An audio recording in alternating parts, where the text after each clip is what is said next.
Le mot mode, moderne, en fait partie. Modernité, ça vient, vous le dites dans vos livres, ça vient en particulier de Baudelaire. Et Baudelaire est un connaisseur extraordinaire des choses, des pestes diverses et des maladies diverses. C'est le grand physiologiste des maladies. Bon, modernité, ça vient plus loin. Ça vient d'Orème. Le sage conseiller Orème, c'est un trésor extraordinaire. Il y a plusieurs années, je faisais un cours sur Orème et j'avais trouvé que la plupart des mots importants étaient venus de lui. Il les a. Alors, modernité, ça vient de modo, du latin. Ça veut dire, c'est ce qui vient de se passer, tout juste actuel, juste maintenant, hein, l'instant. Car à la limite, ça rejoint mes histoires maniaques sur la surface et le superficiel. C'est ce qui vient seulement de se produire. Et même à la limite, on peut même tricher ce qui ne se produit pas, hein. Maestriche, si j'ose dire. Bon, ça triche tout le temps. Alors, la modernité, ce serait ce qui vient de se passer et qui pourrait bien ne pas exister du tout. Et finalement, notre présence a-t-elle tant d'importance? Ce qui est important, ce sera d'avoir paru. Nous avons paru au monde. C'est le paraître à l'intérieur de notre société. C'était le contraire de l'homme devant Dieu, de l'homme chrétien devant Dieu, mais c'était aussi le contraire de l'homme de la Renaissance. Car si la Renaissance a essayé de se passer de Dieu, de faire ce dont Pascal accuse Descartes, il aurait bien voulu se passer de Dieu. La Renaissance aurait bien voulu se passer de Dieu, mais comme elle avait une forte mémoire, une forte culture, dans l'esprit de Jean de Rabelais, reparaissait tout d'un coup la réalité. Donc l'homme et Dieu. Dieu n'était jamais tout à fait oublié. C'est seulement ensuite qu'il y a eu tentative et disparition, et probablement quelque chose qui allait vers la disparition de l'homme et peut-être le massacre de l'homme. C'est là que je trouve qu'il y a une responsabilité considérable, non pas tellement de Kant comme à Maurras, bien que Kant, oui, mais certainement de toute une pensée allemande, de toute la pensée hegelienne et issue de Hegel. Et c'est là-dessus que je vous interrogerai volontiers. Ah, nous allons reparler de Hegel, mais pas tout de suite, suite, parce que avant de définir, vous avez critiqué même condamné. Ce qui me paraît grandiose dans la modernité, c'est cette tentative de changer de référence, n'est-ce pas? Il y en avait un peu assez des Grecs et des Latins. On était toujours comparé à Cicéron, à Virgile ou à Aristote. Alors, est-ce que nous pouvons être autre chose que des enfants et penser comme des grands et prendre nos propres références, enfin, plus près de nous? Je crois que c'est d'abord cela, n'est-ce pas? Proclamer qu'une cheminée d'usine, ça peut être beau dans le ciel, même un gratte-ciel, et tout ça, c'est Baudelaire, c'est Apollinaire, c'est cette beauté propre. Oui, mais enfin, il fallait toujours comparer avec le Parthénon, vous comprenez? Alors là, c'est important, cette tentative, mais comme vous le dites très bien, le moderne est celui qui est récent.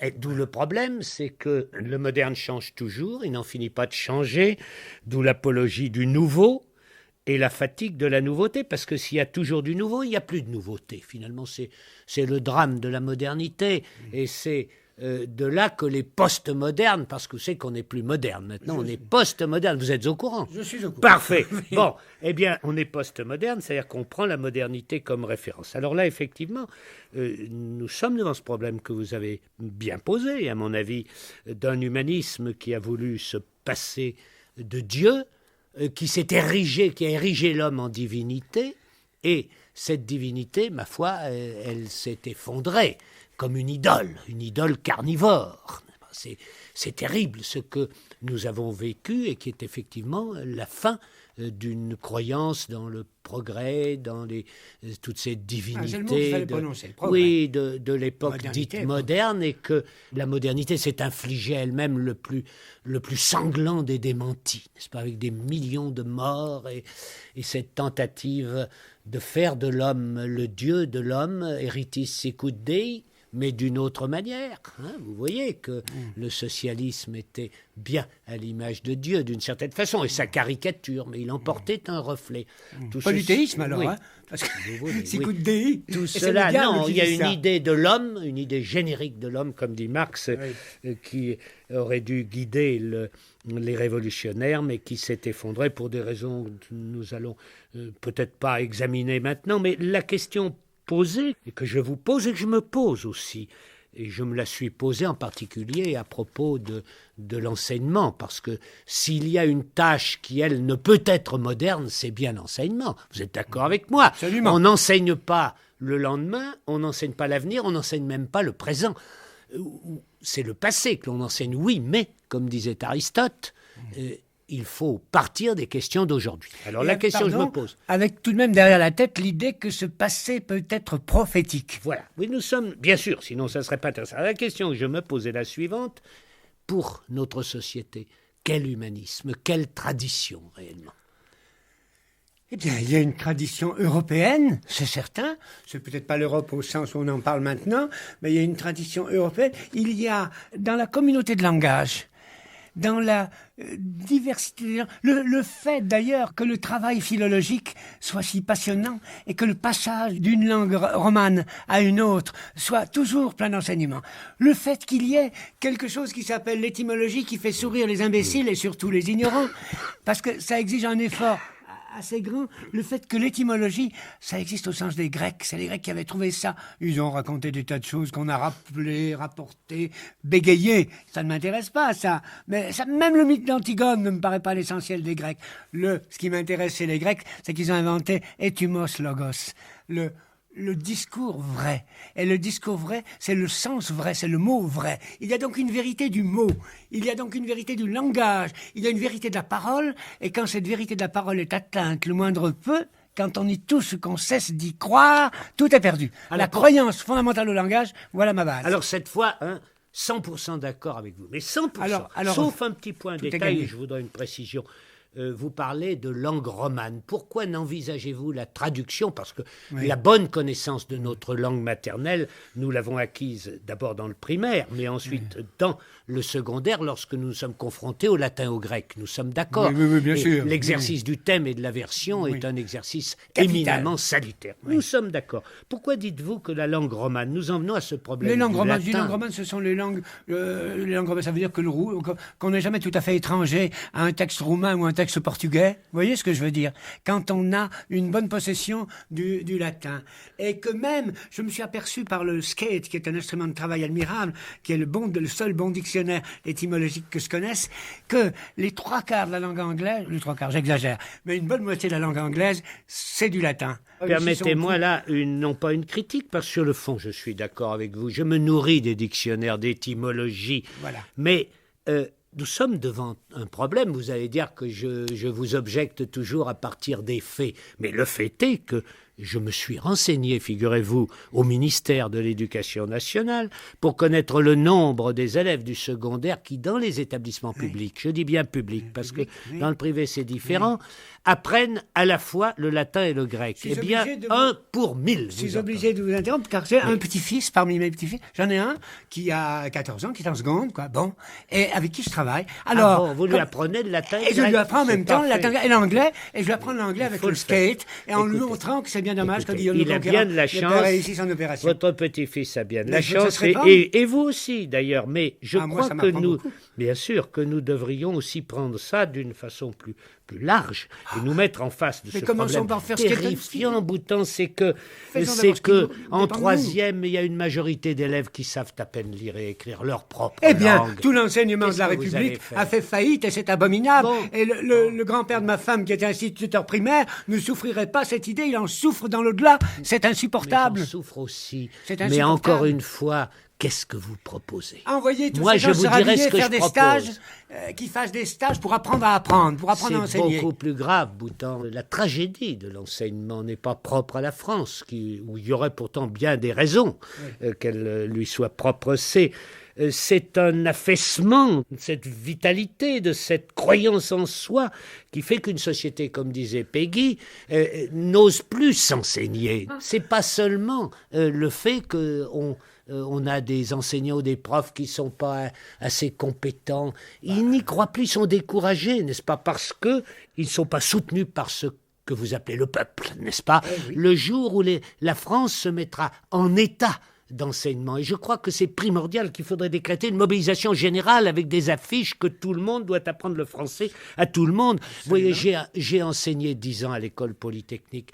Mais c'est épouvantable. Je me suis aperçu que cette future élite ignorait les étymologies, même le mot démocratie vous plaît pas, mais ils ne savaient pas ce que ça veut dire. Alors, la plupart, parce qu'il y a des types extraordinaires. Mais voilà le problème. Et c'est pour ça que je vous dis, pourquoi s'accrocher au grec et au latin? Laissons à tous ceux qui veulent en faire la possibilité d'en faire. Car là, je vous rejoins, il y a une tentative de cloisonnement pour les empêcher d'aller vers le latin et le grec. C'est dégoûtant. Mais vous ne pouvez pas enseigner le latin et le grec à tout le monde, à des millions de jeunes gens qui ne connaissent même pas leur langue. Alors, je vous réponds. Premièrement, une vision, ce que j'appelle génétique, comment les mots sont devenus ce qu'ils sont devenus à travers l'étymologie et l'histoire du mot. On apprend des choses fantastiques, n'est-ce pas? Et deuxièmement, l'exercice systématique de la traduction du latin et du grec, si possible. Sinon, pourquoi pas de l'allemand ou de l'anglais, ou du russe. Parce que je connais mal le russe, c'est pas du tout. Trop difficile le russe. Mais l'allemand, à mon avis, c'est une langue extraordinairement riche, une langue l'allemand dangereuse. un peu trop difficile, à cause de l'armature philologique et de sa valeur même. Tandis que l'anglais peut être bien. Elle a l'avantage du latin, c'est-à-dire que c'est une langue qui n'est pas construite comme le français. Alors que le grec a une construction un peu syntaxique qui est à peu près celle du français. Si vous reculez devant la difficulté du latin, je ne vois pas pourquoi vous apprendriez l'allemand. C'est la même difficulté. Mais je vais vous dire pourquoi. Parce que l'allemand est inscrit dans les programmes comme langue vivante. Or, ce qui me répugne, c'est qu'en ce moment, on enseigne les langues dans un strict point de vue d'utilité. Il faut apprendre l'anglais pour voyager. Utilité qui ne sert à rien, parce que pour savoir où est-ce qu'on va pisser, on n'a pas besoin de le dire automatiquement. Là, je ne suis pas tout à fait d'accord avec vous, mais enfin, on voit comme vous nous l'avez dit l'autre jour que vous voyagez peu. Mais je vous assure, je reviens d'Asie, et si je n'avais pas baragouiné l'anglais, j'aurais été bien malheureux. Passons sur l'anglais, si vous voulez. Fait du bien d'être malheureux. Oui, peut-être, mais l'anglais devrait être, à mes yeux, appris sous la forme d'anglais basique dès l'école primaire. Ensuite, les élèves choisissent entre des langues européennes ou extra-européennes. Le but étant, à mon avis, que chaque Français soit capable de connaître, outre sa langue, et c'est primordial, un peu d'anglais, et peut-être beaucoup, et en tout cas une autre langue européenne ou extra-européenne. Et que les langues soient considérées, soient apprises dans un climat de traduction permanente. La version, mais le thème aussi. Ce qui rend chaque langue terriblement difficile, justement. Et je me demande, dans ce cas-là, pour les gens qui vous feront bien ce que vous désirez, c'est un programme très ambitieux que vous donnez là, pour les langues vivantes. Oui, mais alors si c'est tellement ambitieux, pourquoi ne pas apprendre le latin? Ceux qui feront ça sera de toute façon ce qu'on appelle des élites. Parce que, encore une fois, vous n'avez pas le souci, à mon avis, de la comment on dit aujourd'hui, de la possibilité, on a un autre mot, de praticabilité. Vous ne pouvez plus imposer le latin, sauf à ceux qui en ont envie, pour une question de mœurs, d'idéologie ambiante. Alors les envies changent. Vous apprenez l'allemand, ça va vous servir à vendre des saucisses à Francfort, enfin, disons des camemberts à Francfort. Alors, à partir de là, vous irez plus loin. Moi, j'ai appris l'allemand. Pourquoi? Parce que mon père m'a dit qu'on aurait à faire la guerre contre les Allemands. Il avait d'ailleurs tout à fait raison. Il l'avait faite, et son père aussi. Et je l'ai apprise pour faire la guerre. Mais j'ai rencontré Hegel. Effectivement, c'est Hegel que vous n'aimez pas. Et j'ai rencontré surtout Hölderlin, qui est l'homme qui a le mieux senti la modernité. Avec quel contraire de Hegel, secrètement. Terrible, n'est-ce pas? C'est la guérison de Alors, l'anglais, à mon avis, est moins... Je dirais, il porte moins de pensée, mais c'est une langue que je connais très mal. L'allemand aide à penser, et quelquefois à penser un peu trop ou un peu trop mal, n'est-ce pas? Il est dangereux, l'allemand. Mais c'est une langue magnifique, et comme paraît-il le russe. Alors, pourquoi Shakespeare aide à penser bien, Edgar Poe aussi. Alors, je vais durcir et là, sûrement provoquer votre réaction. Je vous propose un repli en bon ordre, c'est-à-dire que nous ne prenions plus appui sur les Grecs et les Latins, mais sur la modernité. Notre base de redépart, c'est la modernité, comme les gens de la Renaissance ont pris pour base de départ le classicisme. Mais Boileau, c'est fini. Oui, mais la modernité n'a plus de contenu. Alors, je refuse nettement ce que vous dites, car la modernité, c'est rien. Comme disait mon ami Michel Chrétien, vous ne pouvez savoir, mon ami, les progrès incroyables de l'ignorance à notre époque. Les progrès de l'ignorance sont tels que la base sur laquelle vous voulez fonder quelque chose, c'est peau de balle. C'est rien du tout. Il n'y a rien, ils ne savent rien. Ils ignorent tout. Alors, à tant que faire tout ignorer, une petite base de ce qui a fait la France, ce qui a fait la langue française, ça serait pas trop mal peut-être. Et c'est là que le latin, le classique, le non moderne et même l'anti-moderne deviennent précieux. Oui, oui, vous me secouez là, mais je ne me... je vous ai dit, je me replie, mais en bon ordre. Je pense en beau que désordre. nous retrouverons les Grecs et les Latins à travers l'enseignement, et surtout l'enseignement supérieur, à travers l'enseignement continué. Parce qu'on apprend aujourd'hui pour apprendre, on ne peut plus apprendre tout d'un coup. Surtout, l'enseignement supérieur, surtout étant donné le retard du primaire. L'enseignement supérieur est au niveau du secondaire où nous étions jadis. Mais exactement. Avec les progrès de l'ignorance, alors mais autant essayer d'apprendre du secondaire. Pas mais il est, je dirais, plus difficile maintenant d'intéresser un garçon de 12 ans à l'Iliade et l'Odyssée, ah non, ça marche. Surtout à Cicéron, qui entre nous est un un raseur. Oui, mais ça, c'est une autre histoire. Je déteste nous sommes Cicéron. D'accord. Et on en revient là au problème des Grecs et des Latins. Vous savez, il vient de paraître un livre très intéressant que je vous conseille, ainsi qu'à nos auditeurs, de Rémi Brague, aux éditions du Critérion, qui s'appelle Europe, la voie romaine. Philosophe aussi. Bien sûr, philosophe, spécialiste Brague, il est dans de l'arabe médiéval. Oui. Mais c'est un chrétien sa thèse ardent, oui. Et que la véritable fondation de l'Europe, ce n'est pas inspiration. Disons, il refuse à juste titre le mot source. On reconnaît généralement trois sources à l'esprit européen. Oui. La source grecque, la source hébraïque et la source latine et chrétienne. Eh bien, pour lui, l'essentiel, c'est la source romaine, parce que les Romains ont été les traducteurs, les transformateurs. Je ne crois pas qu'il ait raison, parce que pour moi, le créateur est plus grand que l'interprète. Il ne s'agit pas de là, il s'agit de l'utilité supérieure. Et dans ce cas-là, l'utilité supérieure est bien romaine. Saint-Augustin me sert plus que tout quand je travaille. C'est vraiment ce à quoi je suis obligé de me reporter constamment. Et pour l'hébraïque, alors, j'ai une Bible hébraïque avec une juxtalinéaire en latin. C'est une chose extrêmement précieuse qui me permet Les enfants, à quoi s'intéressent les enfants? Vous êtes un champion de l'humanisme, mon cher moine. Ne vous moquez pas de moi, c'est pas gentil. Mais non, je vous admire. Et qu'il y a encore des hommes comme vous, moi, ça me regonfle, je vous assure. Oui, mais pensons à ceci. Mais attention, cet homme un peu caricatural dont vous parlez actuellement, là, quand il apprend à son petit-fils, à ce qu'il a de plus cher, de plus lié à l'avenir, vers quoi tourne-t-il? Il prend Pickwick, il prend les papiers de Pickwick parce qu'il pense que c'est le bon moyen commode. Comme il parlera anglais pour dire des bêtises, presque rien, le petit-fils dira en anglais des choses plus intéressantes et leur racontera que peut-être la séduction prétendue de Madame Bardel par Monsieur Pickwick est quelque chose de drôlement passionnant. Que c'est beaucoup plus passionnant et pas besoin de se raconter ça dans un de ces petits bistrots américains dans lesquels on ne dit rien. Car ce qui est intéressant, c'est de prendre un de ces bistrots américains où on n'y parle pas anglais d'ailleurs, mais le contenu spirituel à la sortie, c'est toujours le rien. Ils ne savent ni sur l'amour, ni l'amour, ni la haine, rien. Excusez-moi, je vous interromps parce que je suis d'accord avec vous et que nous sommes nombreux à être d'accord avec vous et que ce n'est plus la critique. Cette critique-là, elle est faite et elle est pertinente et elle est terrifiante. Mais la question est, je vous le rappelle, quel humanisme faut-il enseigner? De quelle fondation faut-il repartir? Qu'est-ce que c'est notre humanisme aujourd'hui? Si vous en expulsez, comme vous avez l'air de le faire, la science, je pense que notre humanisme a trois fondements essentiels, n'est-ce pas? L'un, c'est notre propre langue, l'autre, c'est notre histoire, et l'histoire de l'humanité. Et la troisième, c'est des valeurs qu'il faudrait peut-être, je n'aime pas tellement ce mot, je le trouve plus boursier que philosophique, ce mot-là.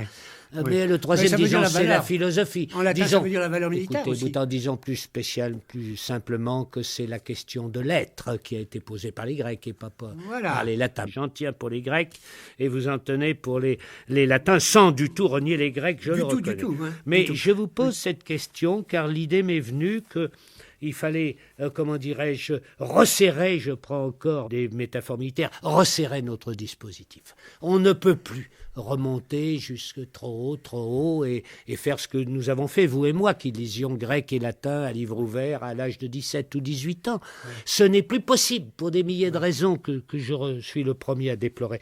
Enfin, la question est là. Qu'est-ce que vous préconisez de différent? Sinon, ces trois piliers dont je vous ai parlé, que je vous rappelle, notre langue, l'histoire appliquée à toutes les disciplines, n'est-ce pas, toutes, y compris la science, et troisièmement, l'interrogation permanente sur l'être. Non pas à quoi ça sert, mais qui sommes-nous et qui devons-nous être. Voilà. Ce qu'il faut faire, je vais vous le dire, il faut prendre un ouvrage qui vous est sûrement familier, ou que vous en connaissez existant, c'est le recueil des proverbes français. Vous savez, cet admirable recueil en 2 volumes qui est du cours du 19e siècle. J'essaye de pousser mon éditeur à le rééditer, à le reprendre. Alors, le proverbe comme tel, un seul proverbe peut être le chemin d'une richesse désarmante pour un enfant. On peut tout lui apprendre. Vous apprenez à un enfant, vous lui dites, voilà, tu dis on, tu sais pas ce que ça veut dire, on, ça veut dire homme. Et il y avait un des premiers proverbes français, c'est « Homme veut vivre et non vieillir, mais nature ne le peut souffrir ». Ça veut dire que l'homme refuse la vieillesse, refuse l'âge, mais il y a quelque chose de plus fort qu'est la nature. Et il y a plus de 5 siècles que les gens ont ça dans la tête dans ton pays. T'as la tante Clotilde qui m'a appris à jouer avec les bobines qui servaient, chez qui avec ces bobines je mimais l'assassinat du tsar dans la révolution russe, n'est-ce pas? Ma tante Clotilde me racontait des trucs comme ça où il y avait homme veut vivre et non vieillir, mais nature ne veut. Et tu apprendras les proverbes bien classés. Tu n'apprends, et de temps en temps, quand tu feras des proverbes, tu verras si ça se traduit en anglais. Et d'ailleurs, j'ai chez moi en même temps un recueil de proverbes toscans où il y a des recoupements admirable avec les proverbes traditionnels français. Le proverbe, c'est le verbe. C'est la forme du verbe dans notre vie, la plus humble, la plus simple. Et un enfant à qui vous avez donné le goût du proverbe, je vous assure que ça vaut mieux que lui donner le goût de la capote anglaise. Tout à fait d'accord. Tout à fait d'accord. Mais je me suis aperçu dans ces 10 dernières années d'enseignement que la connaissance des proverbes, comme celle d'ailleurs de toutes les références de notre histoire proche, depuis le vase de Soissons jusqu'à Je vous apporte le baiser de la France en 1914 à Colmar, tout cela n'est plus connu, ni nos grands hommes, ni nos grandes dates. Il n'est connu que ce qu'on répète, cher ami. Mais ce qui rend terriblement difficile l'enseignement, parce que quand vous avez en face de vous, comme ça m'est arrivé souvent, 20 ou 30 jeunes gens de 20 ans, 22 ans, et ils n'ont plus de références communes. Ils ont des hobbies, ils ont des connaissances particulières qui peuvent être très poussées, merveilleuses. Et l'autorité spirituelle, c'est ça. Avoir assez d'autorité sur eux pour qu'ils pensent qu'ils n'ont pas envie de mourir idiots. Nous militerons ensemble pour cela, en évitant, je pense, alors nous serons... Dites-moi si vous êtes d'accord, de brandir l'étendard du grec et du latin contre le moderne, parce qu'il faut repartir du moderne dans la mesure où nous sommes encore et s'interroger sur ces fondements. Mais vous avez la Je reculerai moi jusqu'à La Fontaine, n'est-ce pas? Oui, et là c'est mais La Fontaine, il faut tout le temps. La Fontaine, c'est la base même de l'enseignement. Partons de La Fontaine carrément, et puis nous apprendrons ce stupide 18e siècle, comme disait... le camarade Daudet, c'est bien ça. Non, c'était le 19e. Vous vous trompez d'un siècle. Stupide 19e. Voilà, je suis pour les références, vous l'emportez sur moi. Vous avez raison. Mais le 18e était rien moins que stupide, extrêmement il était trop malin, au contraire. Mais là, je sais vos discussions avec Maurras sur Voltaire, mais on trouve dans le 18e siècle, bien sûr, et une leçon de liberté de l'esprit fantastique dont nous avons toujours besoin. On trouve une langue, Boutan, qui était parvenue à son apogée, n'est-ce pas? Car même... Un peu sèche l'apogée. Oui, mais enfin, elle avait suivi des cures d'amaigrissement. Même les comtesses écrivaient admirablement, comme si la langue, et je n'ai jamais compris pourquoi cette réussite, mais c'est splendide. Comme nos jeunes dames sont minces quand elles se font un système qui les abrutit méthodiquement et qui les rend malades. Jusqu'à Chateaubriand, le 18e s'est prolongé. Oui. Ensuite... je sais que chez vous, dans votre école, on dit du mal du 19e. Je ne suis pas d'accord. Victor Hugo, c'est notre grand penseur, très grand penseur. C'est un penseur. C'est le plus grand penseur français du 19e siècle. Nous Même n'avons avec pas eu Hegel, nous avons eu le père Hugo. De frontières au ciel, voyez-vous quelques traces? Comme c'est malin, comme jolie prédiction quand on voit les gens se casser la figure. Moi, je pourrais vous réciter aussi du père Hugo. Non, mais on Hugo, le connaît pour je le suis par cœur, Hugo. On le connaît pour sa fanfare poétique, mais on le méprise pour sa profondeur qui par moments est extrême. Je peux vous réciter des vers et des vers de Hugo. Bon, et j'ai fait des articles et des articles sur Hugo, hélas. Une autre fois. Bon. Et pourquoi, hélas? Vous répétez Gide, Victor Hugo, hélas. Non, pour mes articles. Ah, bon. J'ai dit, parce que j'ai écrit trop de choses. Mais au 18 et au 19e siècle, nous avons aussi la pensée allemande. Je sais que vous ne pourrez plus, le mot est trop fort, elle vous inquiète, n'est-ce pas? Et vous aussi, vous avez dit qu'elle était dangereuse. Oui, c'est vous qui me l'avez dit tout à l'allemand, l'heure. je vous dis, il pense à notre place, la langue allemande, et quelquefois ça nous entraîne un peu trop loin. Et ça a entraîné les Allemands trop loin, d'ailleurs. En bas, nous avons quand même un corpus, alors je reprends le mot, qui dans une certaine mesure devrait s'européiser ou européaniser, dans une certaine mesure, mais le latin et le grec, nous le retrouverions par cette médiation. Voilà ce que je suggère, parce que autrement, nous conduisons nos troupes, excusez-moi, ceux qui sont d'accord avec nous sur cette misère insupportable de l'enseignement français, vers une défaite certaine. Donc comment voulez-vous réinjecter l'humanisme, si vous employez encore ce mot, comment refaire un humanisme sinon en partant de tout près de nous et de ces valeurs qui résument celles de l'Europe, c'est-à-dire l'axe indéfini du développement de la personne humaine.